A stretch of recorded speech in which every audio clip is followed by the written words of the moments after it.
So we cross.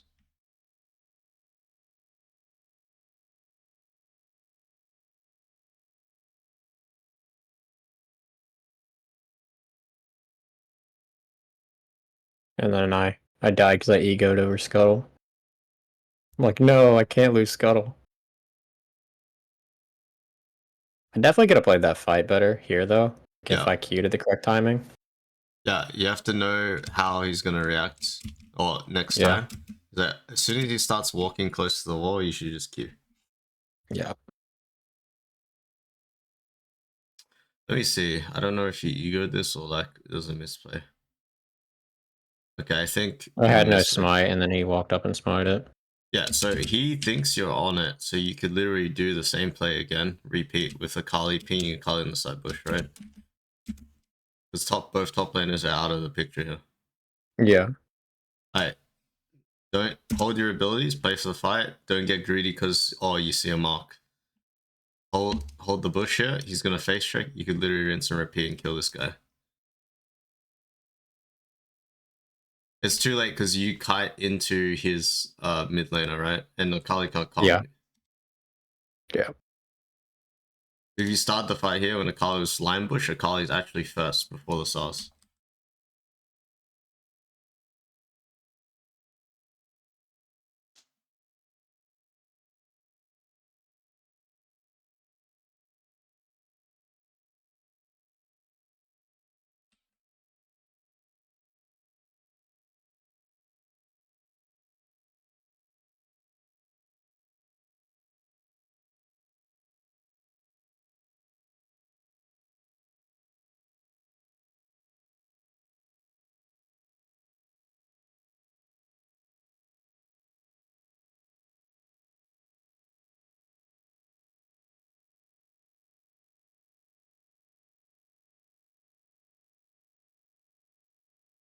Oh wow. I was so mad about that.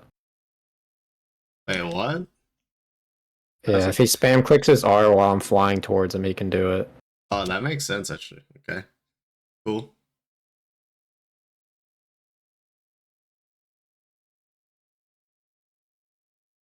So this was a mess. What I was trying to do, like I kept waiting for Garen to queue because I wanted to burst him while he was silenced, but the Garen wouldn't queue him, so I didn't know what to do. I think you can also just like charge your fear and then order and then queue on a camp, order creep and peace out too. You can both play this better. Like you don't have to wait for Garen to silence. You can literally channel your E right now or before, and then as you enter, No fear, you queue, and can't like exactly fear auto and then queue out on a minion and then peace out. And Garen has dunk. oh, so you're saying I'm not even queuing. You're not queuing him, no. You just queues for mobility, right? Okay. Are we gonna? Oh, okay, because we're gonna have the damage from his E, is what you're saying, like his QE. He has ult, no? I don't believe so. Oh, it's bugged. Oh Is wait, it? wait, no, he did. Oh, you're right. I'm totally tripping. Yeah, he literally Yeah. just dunked it. Like, Yeah, you okay, guys can never play mind. this so many different ways. But you could Oh my literally god. solo kill him under tower too. Like, I don't know, Yeah. this. But yeah, like, Nah. you can get the job done. Like, if it's in your control, because we talked about this before about like, if someone messes up, don't trust them again. Just like merit based, like, on gameplay. But like in this Yeah. case, you don't even need to trust him. Like, if it's in your control, even though you both have the option to like play it, you can highly influence the situation. Yeah, it actually goes back to the old concept. If there's a close dive, I'm never diving with this Garen again after he does that, you know? Okay. You just ulted a Kindred when you know he has ult, when he could dunk him straight after. That's a bit sus. Yeah.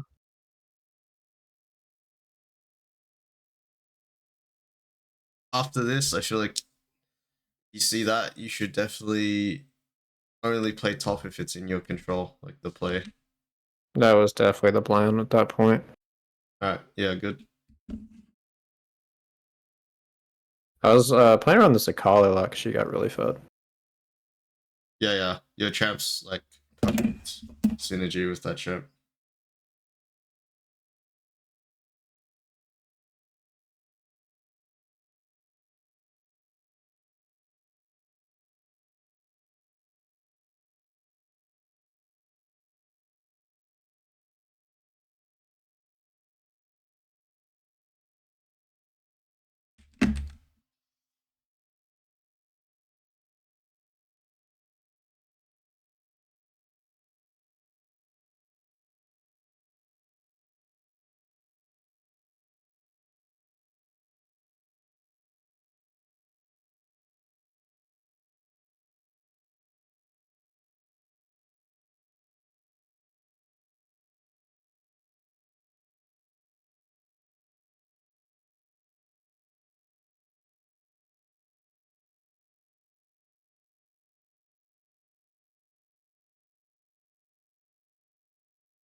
Are you debating a different angle? Because you went back a lot there.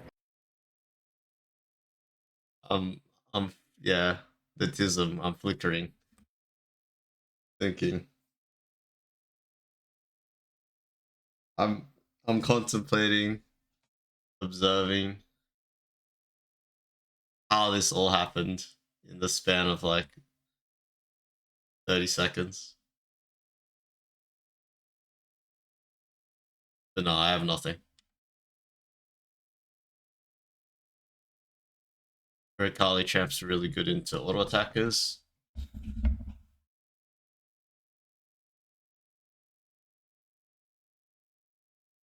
Why is she good into auto attackers? Because we're W? Yeah, she's a melee champ, but she doesn't actually. If you think about it, she's never melee on someone. She's like Yeah. always hiding. She has movement speed from Q. She has her E. Then she has the W, which is literally like Kha'Zix. Why Kha'Zix is good against auto attackers. You can't auto attack someone. You can't auto attack Yep. target. And yeah, same reason why Lily is good into like not auto attackers but melees. Because even though she's really low range, she is just out of range of an auto.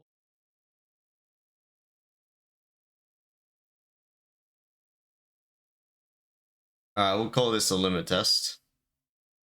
Yeah, I started to realize he hurt a lot. He actually had the same item as you, and you just did that. That's rough. Well, he has Ignite on you, so. This is good if you're.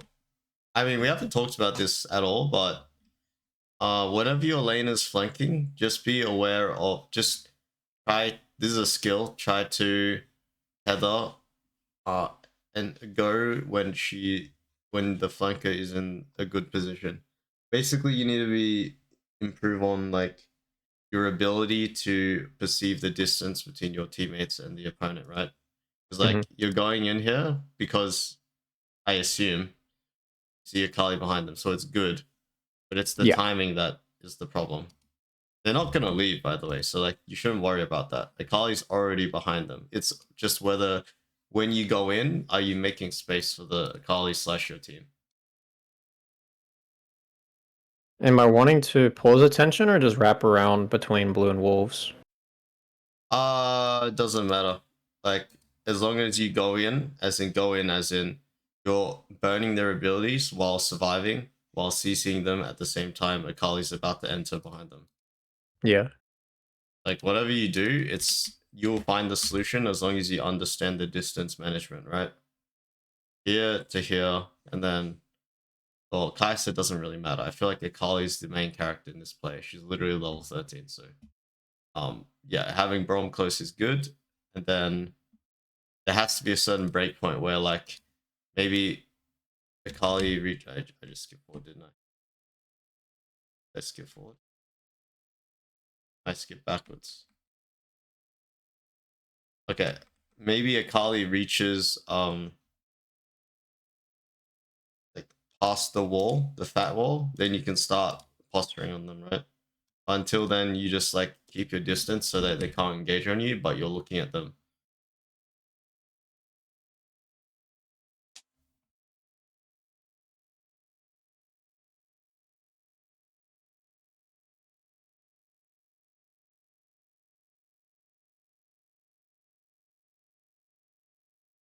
Almost like almost did. It's making me think about like hyenas trying to surround a weak lion. They don't even go in. They just try to bait abilities and exhaust them. Keep them there. That is indeed a little bit of the tism. Hey man, we make the cross references. I do the same.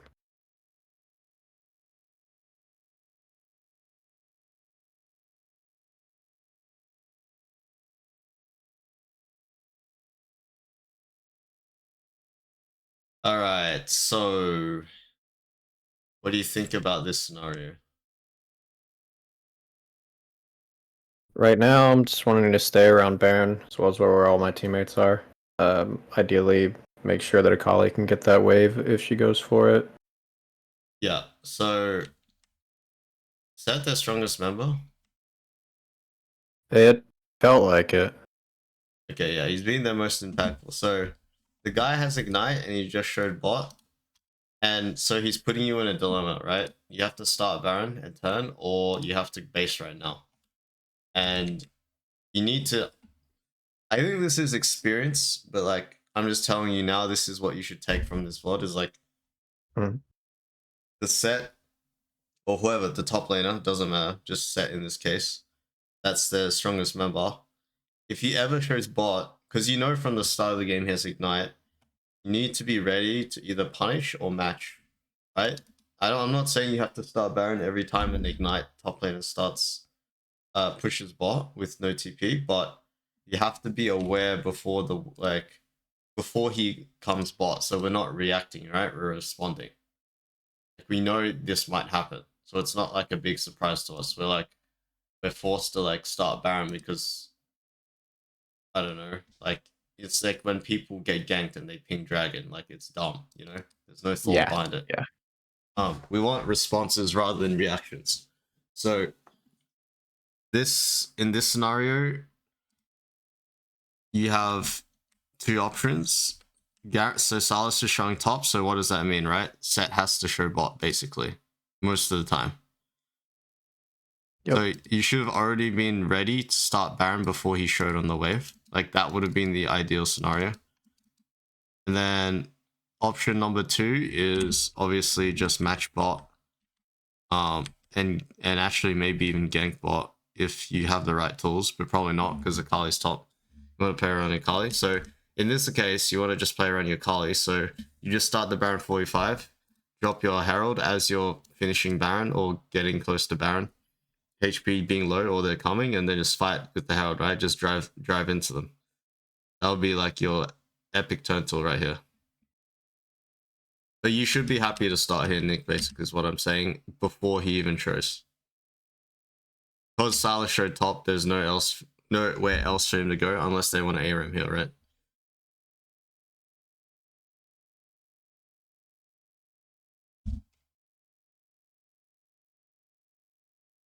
Like here, we should have been starting.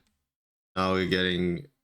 Okay, I guess we're trading, but not ideal fight scenario because Baron's so much easier to fight. Like, remember, I've told you this before, but just remember, you have infinite sustain on Baron as your champion. Yeah. Like, it's not if you don't want to do it, you can just get off it, and you'll be like 90% health, right? You'll get hit by the last spew or something as you leave since you're not autoing it, and then yeah, it's not a big deal.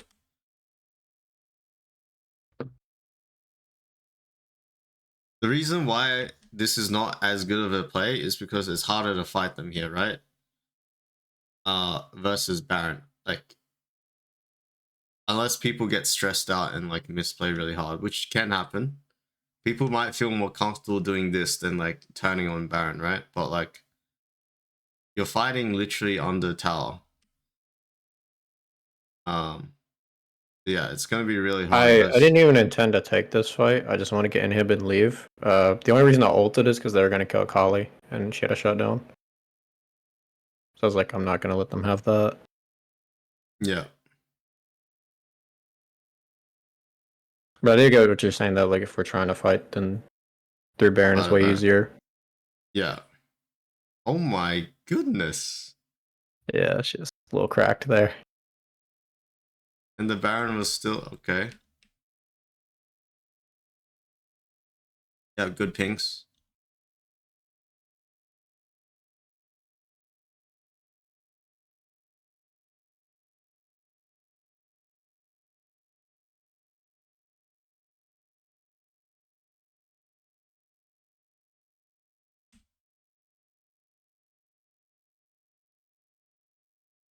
I'm not sure what the takeaway is besides, as in like the top play, right? The top dive. Mm-hmm. What do you think the takeaway is there? Well, just the like even considering starting Baron there was new for me because like it had just spawned. I wasn't considering it at all. That doesn't matter. Yeah, that's a fallacy. Like, That doesn't matter at all. You just need a tank. You need a damage source. You are the tank because your tank is healing from it. You don't know necessarily tanky, but you heal from the Baron anyway. Damage source, and you have a turn tool. You have your ultimate, so that's a turn tool. You could have a Kali flanking. That's also a turn tool. So you just need three of those things. You need the turn so that if they do try to walk up onto you, they should just die. If you don't have a turn, they can just hit you for free, right, from afar. Then damage source, obviously you need the ability to threaten the Baron. If you don't have the ability to threaten Baron, then why would they even walk Yeah, up? that was the thing I was talking about with 20 minutes. Like I didn't realize we could threaten it that Yeah, early. definitely. And the third thing was like tank, right? You need a source in which you're not gonna get to like 20%, like your carries or whatever, just by hitting it. And like you can't turn if you're 20%, right? So yeah, those are like three principles. I was more talking about like the dive, but I'm not sure what like what's like the takeaway. The dive. Obviously it's a good dive, but I think the biggest takeaway is not realizing that Garen had ult still. Honestly, like because I was going into that whole fight so focused on not dying, I didn't realize he had ult, and I could just fear. yeah, that's fair enough. Yeah, I mean, you played to the right side of this lane. Your bot lane has to take it up the arse because yeah, your champ's useless against Morgana and Kindred in a 3v3. Oh right, we talked about the Scott like this. Yeah, like you could have animation cancelled or like chase this guy with his Q, but like yeah, you can't. I don't. It's probably more of a Kindred thing, like or the Scuttle thing, but still can play for the fight here. He's still gonna face check you, or if he doesn't, after 3 seconds, you can just start hitting it, right? But even if you're gonna hit it, you should just hold your ability still anyway. Like you shouldn't be queuing when he was just in front of you. Just play for the fight, always. Like any objective, any scenario. I don't see, unless it's literally Elder Dragon, right? Or a Baron that you can steal. There's very few scenarios where you shouldn't be playing for your fight positioning and your abilities. Yeah. But yeah, just experiment with the Baron sequence, and the same idea applies. Well, it's like the similar feedback of something to notice when you're versing side laners, right? If one side shows, the other side has to show, right? Otherwise, he's camping, he's ARAMing with his team. So when Sylas showed top, you should instantly know where the set's going, unless he's with his team right now, right? So it shouldn't be like, oh shit, set's bot, guys, we gotta start Baron. It's like, set's probably gonna show bot in 10 seconds. What do I want to do? You know? And then even if he shows mid, we can always back off, is what you're saying, because we're not committed to the Baron. Yeah, you got choices. You're not like reacting because he showed bot. Yeah, I think that's a really important thing to see